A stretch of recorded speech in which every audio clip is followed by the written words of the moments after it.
আসসালামু আলাইকুম। কেমন আছেন সবাই? আলহামদুলিল্লাহ আমি অনেক ভালো আছি। আজকে আমি কাঁঠালের বিচি দিয়ে শুঁটকি মাছ ভুনা করেছি। আর সেটাই কিন্তু আপনাদের সঙ্গে শেয়ার করলাম। তো ১ম এ ফ্রাই প্যানে বেশ খানিকটা তেল দিয়ে দিয়েছি। আর এর ভিতরে মোটা করে একটু পেঁয়াজ রসুন কেটে নিয়েছি।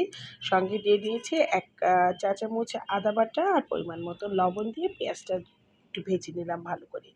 আর এদিকে শুঁটকি মাছটা আমি কাঁচাই পেঁয়াজ রসুন আ ওটার মতো চাপা শুঁটকি আর পরিমাণ মতো শুকনো মরিচ দিয়ে ভালো করে বেটে নিয়েছি। নিয়ে এখন আমি এই পেঁয়াজ রসুনের মধ্যে দিয়ে দিলাম।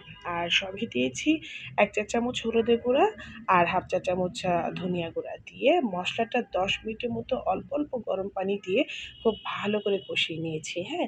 যখন তেলটা উপরে উঠে গিয়েছে তখনই কিন্তু আমি এই যে আ উম কাঁঠালের বিচি দিয়ে দেবো। আর কাঁঠালের বিচিটা কিন্তু আমি জাস্ট একটা উতাল দিয়ে একটু সিদ্ধ করে নিয়েছি।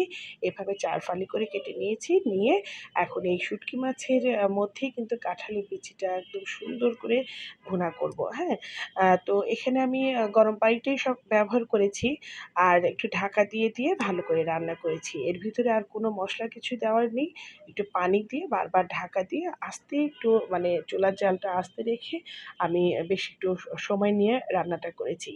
তো যাই হোক এই সিজনে মানে কাঁঠালের সিজনে আমরা কাঁঠাল কম বেশি খেতে মানে পছন্দ করি আর না করি, কাঁঠালের বিচি কিন্তু কেউ আমরা নষ্ট করি না। কাঁঠাল যদি পচেও যায়, বিচিটা কিন্তু আমরা সংরক্ষণ করে রাখি। আর যদি যেকোনো মাছেও যদি কাঁঠালের বিচি দেওয়া হয়, তো কে কার আগে কতগুলো বিচি নিতে পারে, এইটা নিয়ে আমাদের বাসায় কিন্তু একটা কাড়াকাড়ি হয়ে যায়, হ্যাঁ?